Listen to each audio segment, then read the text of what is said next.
teaching the dog not to pull and stay by your side on the leash, like so, whether they have a backpack on or not, whatever collar you're using, doesn't matter, is going to be a definite challenge.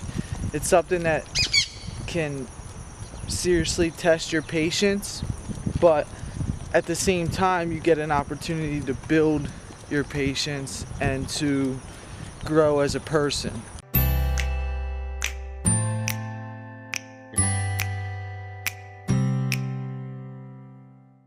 So when you start teaching your dog how to begin to start walking next to you on a leash, on a loose leash, it's always best to be around the least amount of distractions possible. So you definitely don't want to be somewhere where there's a million people, and that's where I am right now, because that's the stage she's at. She needs to learn that.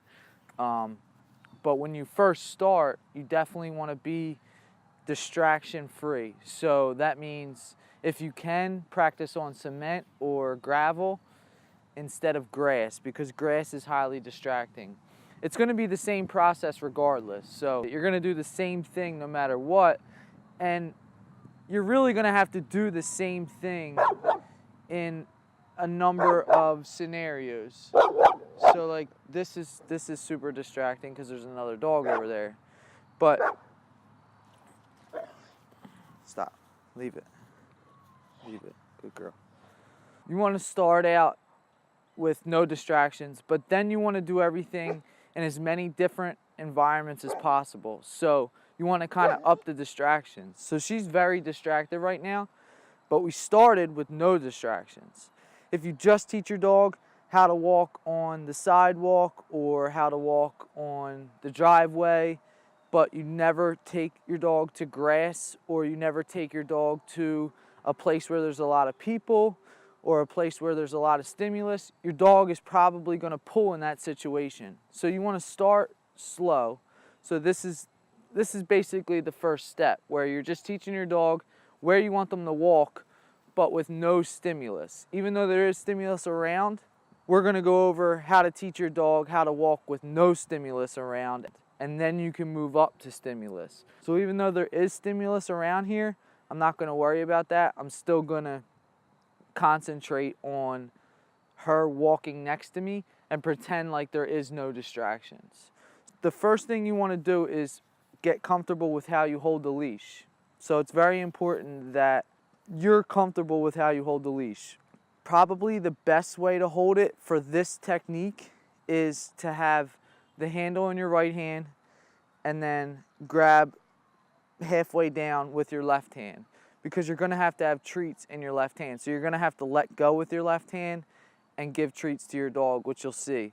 But if you're comfortable with holding it in your left hand and grabbing it right here and just giving 3 feet, then you can give treats from your right hand, but you just might have the problem where your dog kind of cuts you off because they're so used to getting treats from your right hand.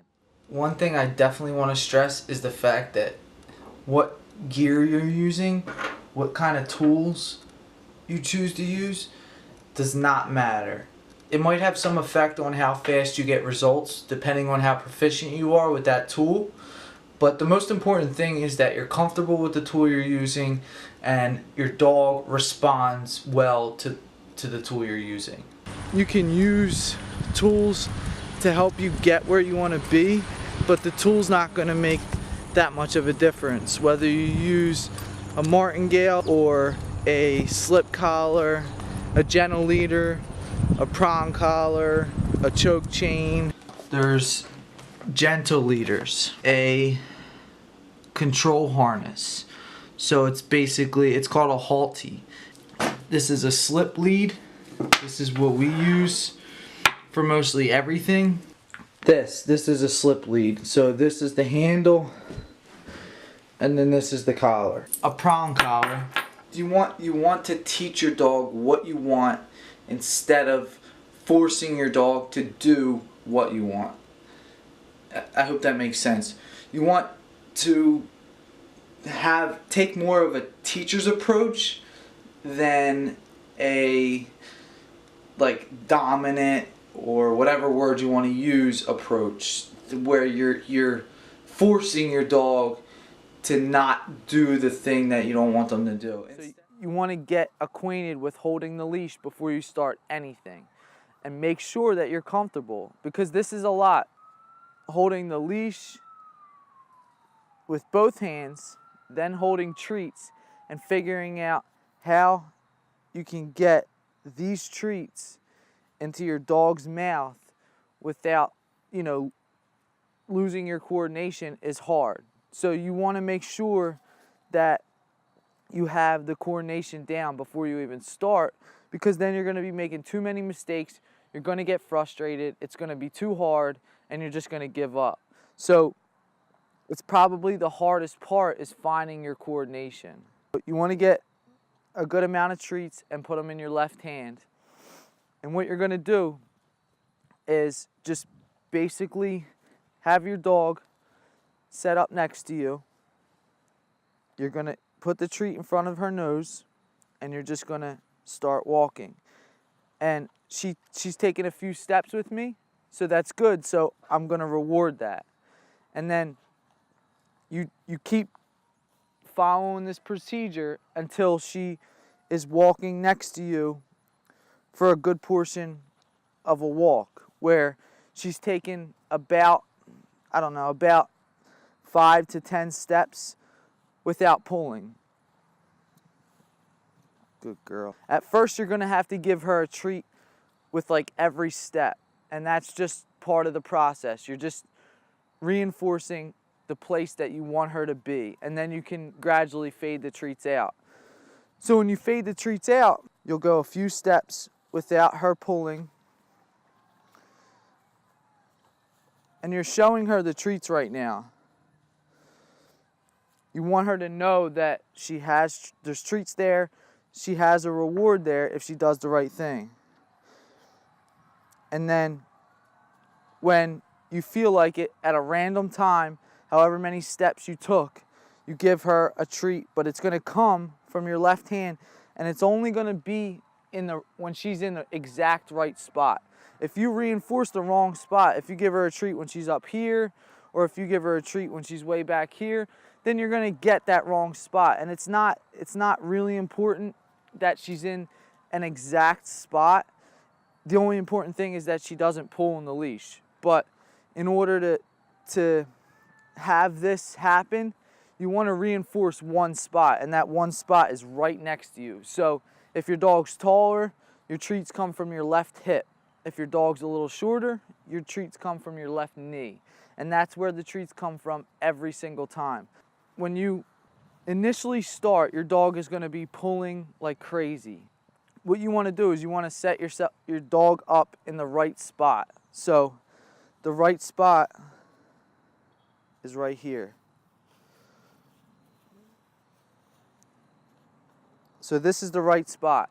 And I just lured her around and put her in the right spot. And then I can start walking, but I'm going to show her I have the treat. So I can take a step and show her I have the treat. Now if she started pulling or jumping, if she started pulling, she pulled, she put pressure on the leash.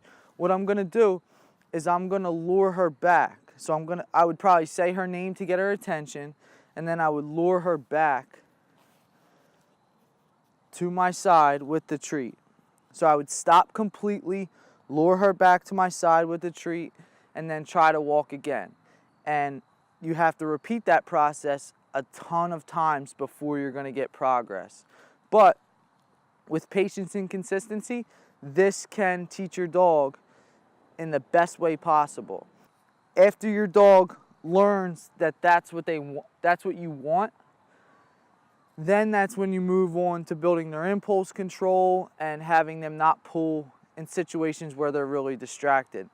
But you have to teach your dog what you want first. They have to completely understand that they're never supposed to put pressure on the leash.